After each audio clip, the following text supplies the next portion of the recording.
Good morning. Welcome to Mission Control Center here in Houston. We're in the International Space Station Flight Control Room, and I have one of our International Space Station flight controllers with us, Joe Pascucci, who is a Trajectory Operations Officer. I have trouble with that word for some reason.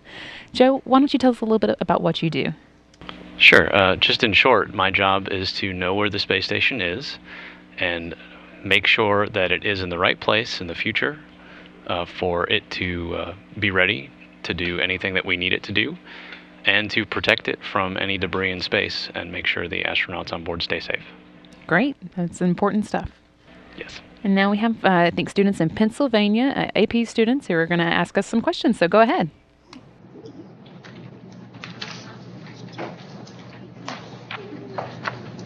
Hi, my name is Leanne. I had a question regarding the flight controller's duty of monitoring the location of jettisoned items in space, which are the items that people intentionally throw away during the extravehicular activity. I was wondering what types of items are typically thrown away, and if that poses a greater risk for space debris later on. That's a great question, and that's actually one of the things I deal with a lot. So there's a number of things that we throw away. During EVAs, a lot of times crew will jettison items that are not safe to bring back inside, or maybe will not fit through the hatch to go back inside, or there's no place to store them outside the space station, and they need to be gotten rid of. So when those things are thrown away, they do move away, and we always make sure that they will be safe relative to the space station. And because there actually is an atmosphere still in the area of the space station, the atmosphere actually drags them down, and eventually they re-enter. So we keep track of them through our relationship with the Air Force, who keeps track of all of those objects in space, and we make sure that they will not pose a safety risk to the ISS. Thank you. Next question. The Topo flight controller is responsible for informing universities and companies that have research cargo aboard the ISS with updates on its location. What types of research cargo are typically brought aboard? Well, the last question was about jettisons, and one of the other things that we jettison, or I prefer to say is deploy, is payloads. So there's been a number of small CubeSats that have been built either by countries or universities that have been deployed from the ISS. The most recent ones were deployed a few weeks ago. We deployed 4 CubeSats from a deployer that was built by our international partner, JAXA. We provide trajectory information for those payloads. Also, there's a number of payloads that are on board that have like cameras and stuff that are looking down at the Earth, and our trajectory information is used in conjunction with those cameras and stuff to make sure they're pointing at the things that they're interested in seeing, or letting them know what they saw as they flew over the Earth and were observing the Earth. Thank you. Next question. Hi, I'm Melissa, and one of the questions I wanted to know was, how is trajectory used every day at NASA? Well, without the trajectory, we wouldn't have a space station, because we need to be in orbit to do our jobs. But the main thing that we do, we are constantly monitoring where the ISS is. We need to keep track of when the sun is going to rise and going to set, so that we generate the power that we need, and we keep the ISS the temperature that it needs to be. We need to keep track of where our communication satellites are, so that we have constant or near constant communication with the ground to mission control and the control centers around the world. And my next question was, what is the worst case scenario if a shuttle, part of the ISS, is launched at a wrong angle?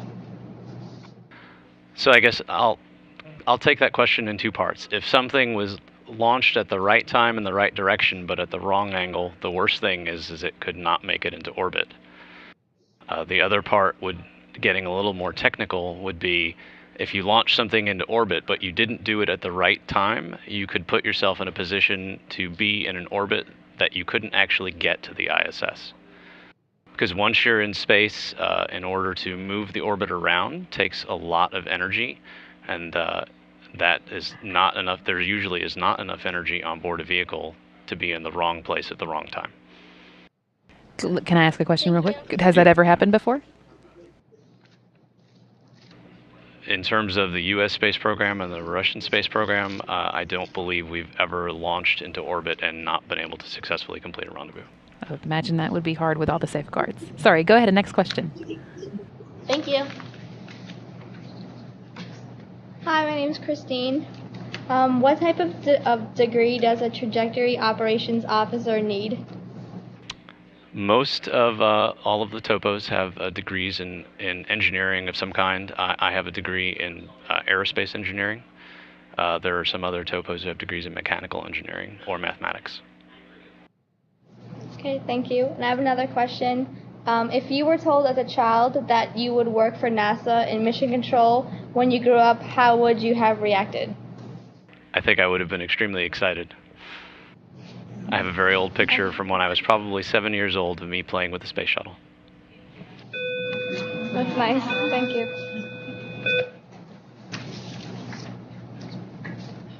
Good afternoon. My name is Matt. The question I have for you today is, have there any living organisms been found in outer space? I'm not the best person to answer that question, but I don't believe I've ever heard of that. I think that's right. I think we haven't found any living organisms that we didn't put there anyway. All right. Thank you very much. Hi, my name is Adam, and I was just wondering, how often do you have to change the direction of the space station, and how often is that because of debris from NASA missions? I don't have the answer for how often it's specifically debris from NASA missions. In general, the space station has been maneuvered about once per year due to debris in space that we're trying to get away from. As a normal part of our process of making sure the space station is going to be in the right place at the right time for all of the trajectory events that we have, we usually do what we call them reboosts about once a month. We actually just performed a reboost yesterday, and we're planning on performing another one tomorrow. Thank you. Hey, my name's Morgan, and my two questions have to deal with space in general rather than the space station. But I was wondering if there's any way of knowing of anything beyond our universe. I don't know that I'm the right person to ask that question to. That seems like a question for a theoretical physicist.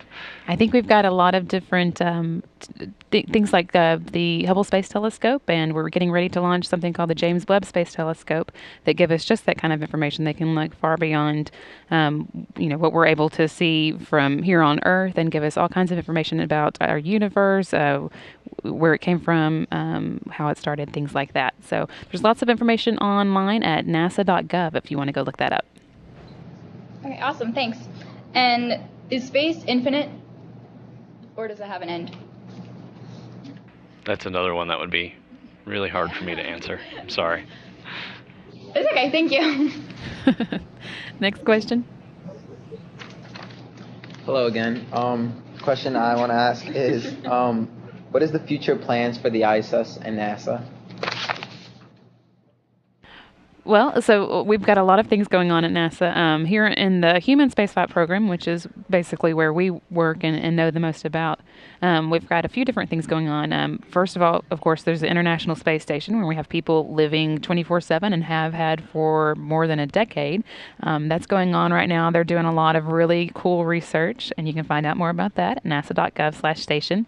Meanwhile, we're also working with commercial companies to develop new vehicles to take cargo and people up to the space station, and letting those commercial companies kind of take over that gives us the ability to focus more on future missions, which we are building the Orion spacecraft for. That's going to be launching actually on its first mission next year. It's going to be uncrewed. There won't be people on it for this first time, but it's going to go up actually about 15 times farther than the International Space Station orbits, and farther than any spacecraft built for humans has been in 40 years. So that's called the Exploration Flight Test 1, and it's scheduled for next fall. So you should definitely pay attention to that. And then we'll be doing one more flight test with the Space Launch System, which NASA's building. It's a new rocket that's going to let us launch Orion out of low Earth orbit. low Earth orbit was where the space station is and where the space shuttle flew as well. So it's been a while since we've had people outside of low Earth orbit, and we're really excited about that. That's going to be in 2017, and then in 2021 we'll be able to send people on board Orion outside of low Earth orbit for the first time. So lots of cool stuff coming up. Wow, that's really cool. Thank you.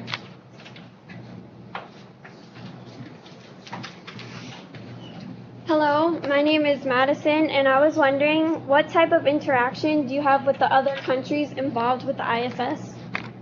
We actually have quite a bit of interaction with the other countries involved. Of course, a major part of managing our trajectory is performing maneuvers or reboosts, like I said earlier.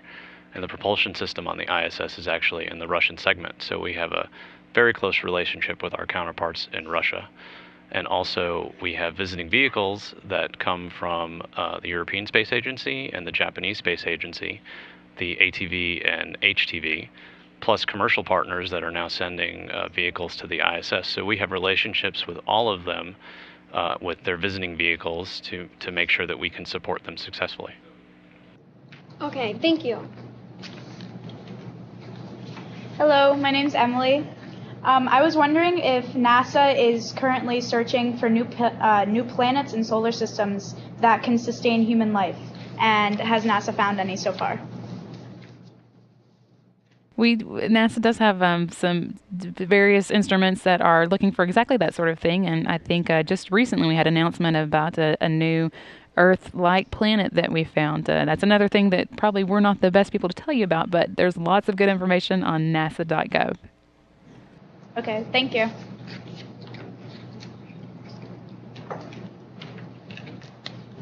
Hello again. I'm backtracking a little bit, but I was wondering if reboosts are performed manually by the people aboard the ISS or if you guys manage them. We actually manage them from the ground. The crew is aware of when they're going to happen, but there's actually no crew involvement necessary for reboosts. As a matter of fact, there have been times when reboosts have been performed while the crew is sleeping. And the acceleration is so low that the crew doesn't even realize it's going on. There are some great videos that you can find on YouTube that the crews have done of what it's like to be on board the ISS during a reboost. Thank you.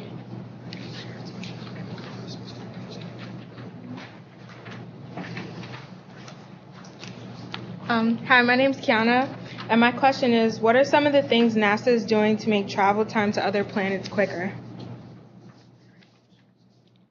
Well, we travel to another planet is going to take a long time, at least for the foreseeable future. It's not a quick process, but what we're doing is we're building spacecrafts that will support the crew over that long journey. Not just necessarily a spacecraft, even. They will probably, if we went to Mars, we'd need not only the Orion capsule that we're building that I mentioned earlier, but also a habitat for the crew to live in to give them a little bit more space to move around, because it can be several months to get to, just for instance, Mars, which is the closest planet for us. Thank you.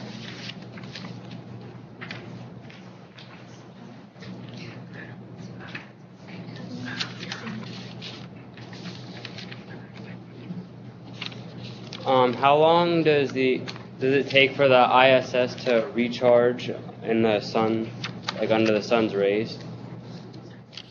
The solar arrays? Yeah, the solar arrays. So as the ISS passes into daylight, it always has its solar arrays tracking I've got a and picture of the pointing at solar the arrays sun. here. So that's okay. So there are certain times where we actually need to stop moving the solar arrays, say when a vehicle is approaching or departing the ISS, or for other reasons that essentially, because we're not tracking the sun, we're not charging batteries as efficiently as they could be charged, and the ISS can stay in that condition for a fair amount of time, I think at least an orbit or two, before it needs to be pointing its arrays back at the sun to maintain charge in batteries. And an orbit takes about 90 minutes. So yeah, an orbit, one orbit of the Earth is about 92 minutes. Hello, my name is Shannon, and I wanted to know if you knew about any asteroids or comets that could impact the path of the ISS in the near future. I am not aware of any comets or asteroids that we're concerned about. The main thing that we're constantly tracking is the stuff that people have put in space that threaten the ISS, and we're watching for that stuff all the time. Thank you.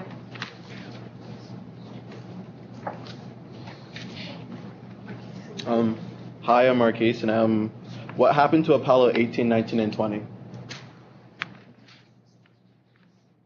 Those would be the Apollo missions that were never flown. Right. Those we canceled those missions so that we could go ahead and get started on work for the space shuttle, which then went on to fly for 30 years and help us build the space station.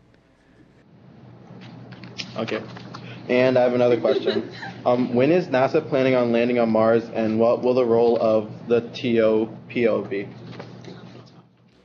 Oh, okay. So NASA has plans. I think we would be going to Mars in probably the 2030s. Is our thoughts at this point. And as for what the topo would do, that would probably be a question for you. So the role of the topo would be to manage the trajectory to get us to Mars, to make sure that we were flying a safe trajectory and the most efficient trajectory that we could follow. Okay, thank you.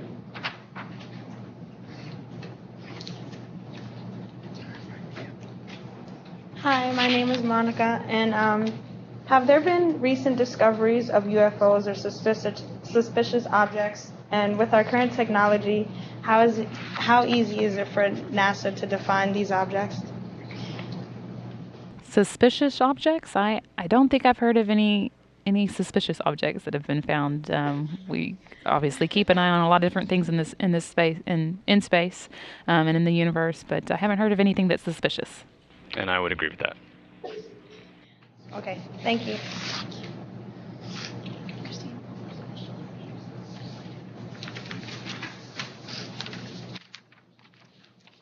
Hello, I have a question. The International Space Station is constantly falling because of this, do astronauts on the ISS have the constant feeling of weightlessness while on the space station, like feeling of weightlessness, like on a roller coaster? Yes, they do have a constant feeling of weightlessness while they're in orbit. And as a matter of fact, as long as they stay near the center of ISS, they're in an area that we refer to as the microgravity envelope, where it truly does feel like there's no gravity. There's actually, you can move away from the center of the ISS and actually begin to see the effects of the fact that you actually still are in a gravity field. Okay, thank you. Hello again. I was wondering, what is the protocol if or when the ISS gets hit with debris? That's a great question. I'll start with not letting it get hit with debris. So we're constantly monitoring through our relationship with the Air Force all the debris that's in space and whether or not it's a threat to the ISS. And if we do find debris that is a threat to the ISS, we begin planning to move the ISS to make sure that debris is not a threat. If something were to happen that we were not able to move the ISS in time, or we found out too late, we do have procedures in place to shelter the crew in the 2 Soyuz vehicles on board the ISS, which are it's the vehicles that they use to get to the ISS, but they would be also their emergency escape vehicles to get away from the ISS. And they do that, and they're essentially ready to undock and leave the ISS if it were to get hit by debris in an emergency. Thank you.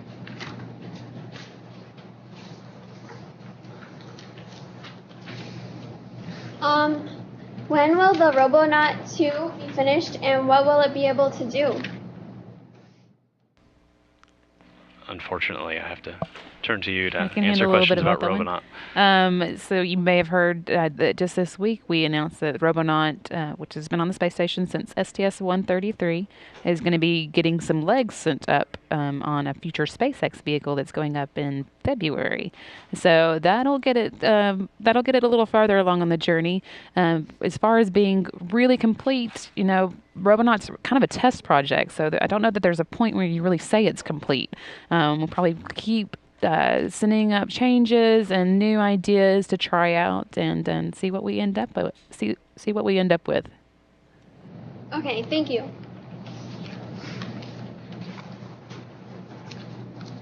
How do you learn to deal with the stress of mission control? Is it stressful here? It can be a little stressful sometimes. Well, it's a matter of learning and knowing about yourself and how you deal with that stress.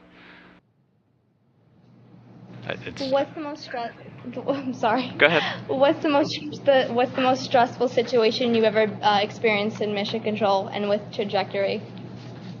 I'd say the most stressful experiences I've had here in mission control since I've been working on the space station as a topo have been the times when there is a piece of debris threatening the ISS that we are monitoring and whether or not we're actually going to maneuver the ISS to get away from it.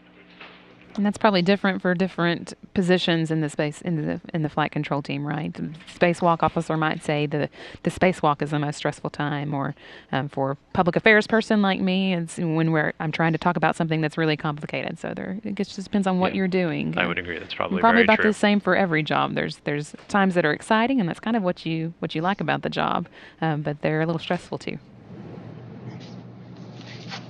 Yesterday, the cooling capacitor, something went wrong with it. Is there any new news that you can tell me about that?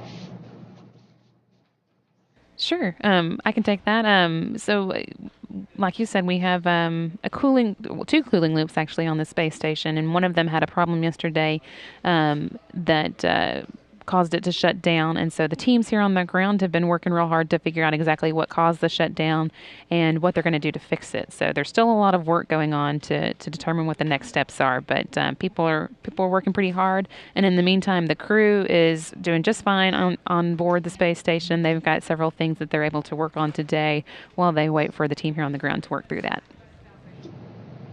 Okay, thank you. And what are your hours for working in mission control? The hours can be anything that is required.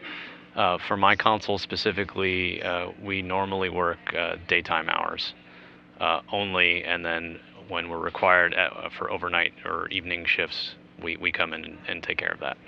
We're also on call 24 hours a day, again associated with protecting the ISS from debris in space. But the space station crew actually gets up at midnight Central Time. So there have to be teams in here to help them for that in the middle of the night for us, which is just the beginning of their morning. And we actually have it's 3 different teams that overlap by an hour, and so each of their shifts are 9 hours apiece. And so the first one comes in and stays for 9 hours, and for the last hour, they're handing over to somebody who's taken their place and telling them what's been going on. Okay, thank you.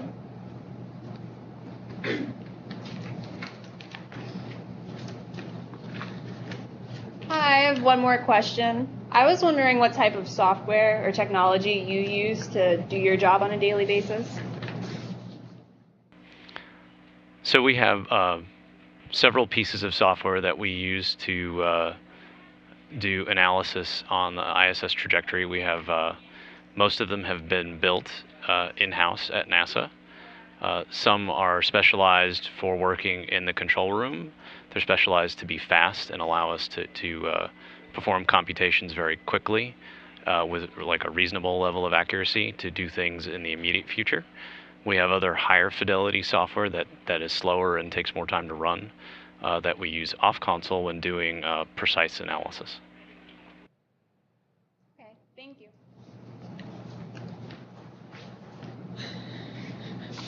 What was your favorite subject in high school? In high school, I would say I recall my favorite subject being physics. probably followed by chemistry. This will be the last question. Oh, okay. What was the highest level math you've ever taken? The highest level math was just referred to as engineering mathematics, but that would be a class above differential equations. Okay, thank you. Thanks so much, guys. We really appreciate your questions. And again, we enjoyed answering them. And you should check out nasa.gov for more information on some of the things we weren't able to fill you in completely on. Thanks again. And this is Mission Control Houston.